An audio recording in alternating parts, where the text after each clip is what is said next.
আজকের গল্প পুত্র দিয়ে গেল শিক্ষা পিতাকে।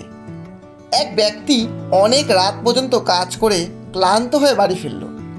ঘরে ঢুকতেই তার ছোট্ট ছেলে তাকে জিজ্ঞেস করলো, বাবা, তুমি 1 ঘন্টায় কত টাকা রোজগার করো? পিতা তার ছেলের দিকে রেগে তাকিয়ে বলল, 100 টাকা। কিন্তু তুমি এ কথা আমায় কেন জিজ্ঞেস করছো?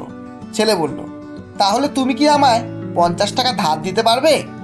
এ কথা শোনা মাত্রই লোকটি প্রচণ্ড রেগে গিয়ে বলল, ও, তুমি এর জন্যই এই ফালতু প্রশ্ন করছিলে আমাকে, যাতে করে তুমি আমার থেকে টাকা নিয়ে কোনো ফালতু খেলনা বা কোনো বেকার জিনিস কিনবে। চুপচাপ তোমার ঘরে যাও আর শুয়ে পড়ো। এ কথা শোনা মাত্রই ছেলেটির চোখের কোণে জল চলে আসলো, আর সে কাঁদতে কাঁদতে দৌড়ে নিজের ঘরে চলে গেল। কিছুক্ষণ পর লোকটির রাগ শান্ত হলে সে তার ছেলের ঘরে গেল আর তাকে বলল, সরি বাবু, আমি রাগে তোমাকে একটু বেশি কিছু বলে ফেলেছি, এই নাও তোমার 50 টাকা। এরপর ছেলেটি খুশি হয়ে ঝট করে লাফিয়ে উঠে আলমারি থেকে কিছু খুচরো পয়সা বের করলো আর গুনতে আরম্ভ করলো। এটা দেখে লোকটি এবার ভীষণ রেগে গিয়ে বলল, যখন তোমার কাছে পয়সা ছিলই, তুমি আমার কাছে কেন আরও পয়সা চাইলে? ছেলে বলল, প্রথমে কম ছিল, কিন্তু এখন পুরো 100 টাকা হয়ে গেছে, আর আমি এই 100 টাকা দিয়ে কি তোমার 1 ঘন্টা সময় কিনতে পারবো?